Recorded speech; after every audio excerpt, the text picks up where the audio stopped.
Death threats against our MPs really does seem to be becoming part of the political landscape now. The government has announced that they're dedicating £31 million of public funding to go towards MPs' personal safety.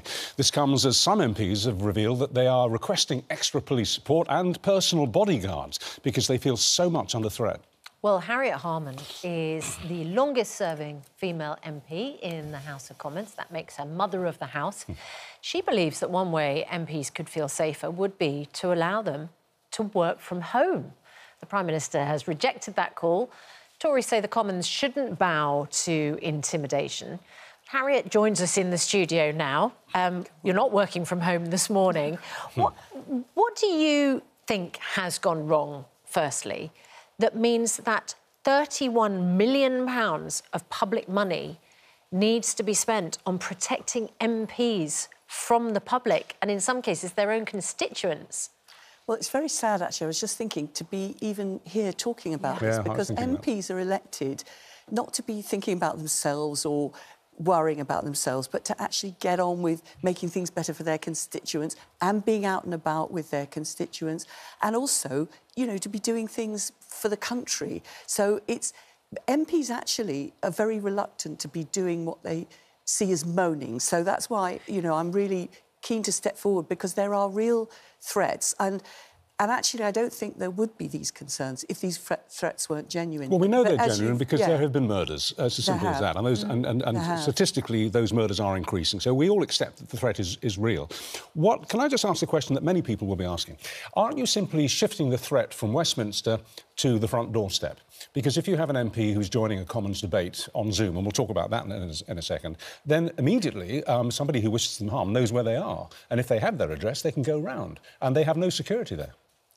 Well, actually, MPs do have some security in their home, burglar alarms and things, but one of the things that I think we should really think about is whether or not it's fair enough for people to do demonstrations around MPs' homes.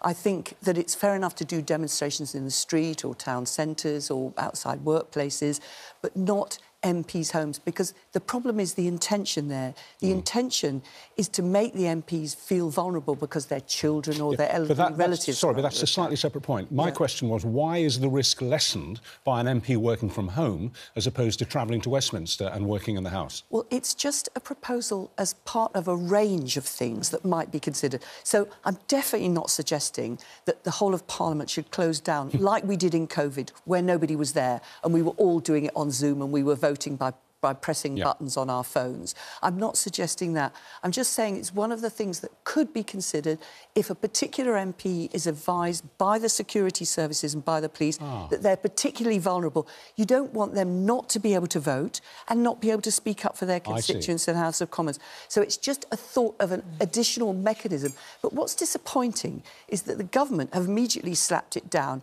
This is a rubbish proposal. This is giving in to threats. And I'm disappointed about that, because we ought to work together, the different parties, to deal with something which is a threat to all parties. So the government thinking, oh, there's a Labour MP, she's suggesting that, we're going to say she's soft on terrorism and threats. It's not that. It's just so that we can balance the safety of MPs with the need for them to actually do the job that they're elected to do. You've been in the House for longer than pretty much anyone else, certainly. You're the longest-serving female MP. I know that you're not going to stand again. Is that because you feel like you've done your bit, or have you yourself received threats? Do you find yourself being abused, intimidated, even feel your life is at risk at any stage? Well, I did have threats. It's mostly younger. It's mostly women that get the threats. It's mostly younger women. It's particularly black younger women. Now, as I'm older, people... You know, they don't threaten me so much, but I certainly had that when I was younger. But well, you had a very serious... Yeah, I did have actual threats. Death threats where somebody was prosecuted. I had some demonstration climbing onto my roof, which meant I had to move out of my home. My kids had to move out of their home. My elderly mother couldn't come to my home. Permanently? Just while they were on the roof. I see. Yeah. But, you know, the point is MPs need to be able to get on with their job. And the other thing is that's really problematic is if MPs don't vote the way they believe is right because they don't want to stick their head above the parapet. So they'll say, well, I do agree with this, but I'm not going to vote. I'm just going to abstain because I don't want to stick my head out, because I know the ton of pile-on on social media and real threats that there'll be. And that's why one of the things I'm suggesting is that there's this mechanism called a speakers' conference, which is only used very, very rarely, where everybody would be brought in, all the political parties, the social media companies, the police, the security people, the people who campaign for free speech, all of those to be brought in and say, how do we strike the balance between enabling Parliament to do its job, MPs to do their job, but MPs to be safe, because nobody wants another murder. No, goodness me. I mean, that is absolutely almost goes without saying. Shocking.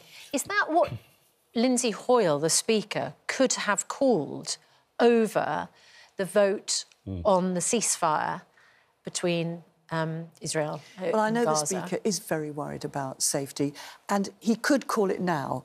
And then instead of the government, with me making a proposal and the government saying, oh, that's rubbish, instead we'd all sit round and we'd say, right, we've all got common objectives here. Let's sort it together, because otherwise you've got the police talking here, you've got, you know, people talking to their local police there, you've got something else happening in government. Well, can I just bring you back to the government's point? Because we need to put that, because, I mean, you put their case and then rubbished it. I mean, don't they have a point? Isn't there a point in saying that if we do it your way, we are giving in to threats, we are giving in to terrorists, we are changing the way that we enact and enable our democracy, and in that sense, they've won?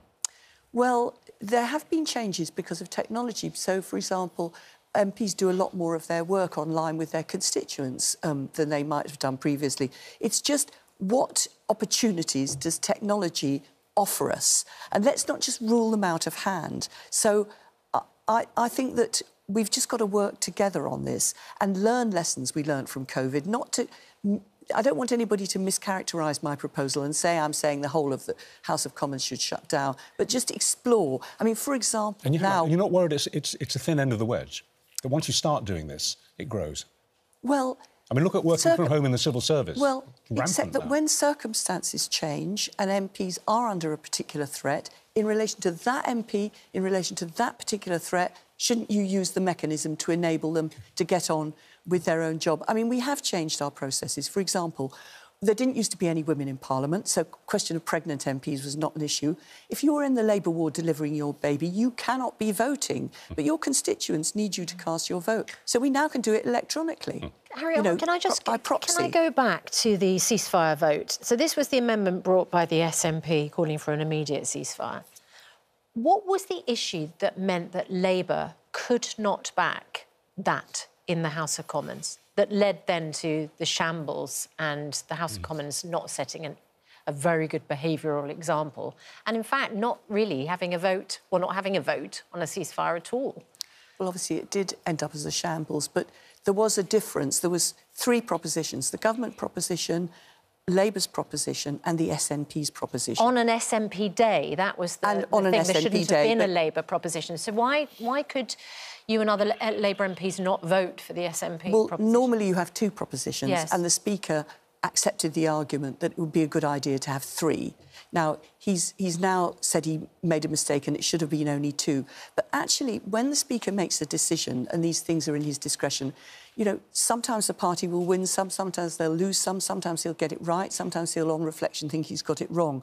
But there wasn't any excuse for, I think, the government to say, right, we're not going to vote for our own motion and we're walking out, and then the SNP Sorry, I go back to the original. Why couldn't Labour just vote? If the SNP are proposing an immediate ceasefire, why couldn't Labour just vote for that? Because there were certain differences in our motions. Our motion wanted to absolutely condemn the terrorism and call for the hostage release. Their motion had condemning Israelis for what they describe as collective punishment. But I think what you've got is a very important point, which is actually, if you look at the three motions, the government proposition, our proposition and the SNP, there was an awful lot which was the same. And one of the things that I think Rishi Sunak could still do is he needs to get the party leaders in and say, basically, most of us, although there's difference in emphasis, we're all on the same side here. I'm going to give you all the briefings that I get from the Foreign Office and everything, and let's actually work together on this, because there is actually more, to quote our MP that was killed, Joe Cox, there's more in common than divides us on this. Final question in the limited time left, a personal one. You're going to pack it all in after the next election. You're going to hang up your Commons pass, throw in the towel.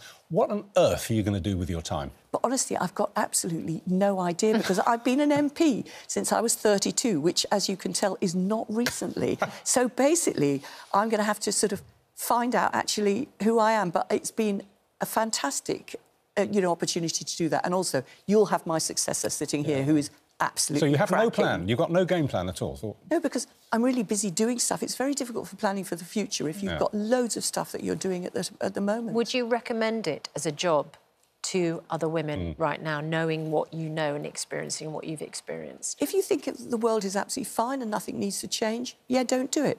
But actually, if you think that things aren't as good as they could be and they could change, then there's nothing more of a privilege than to be part of that team which is trying to make the country better. So, yes, I would recommend it.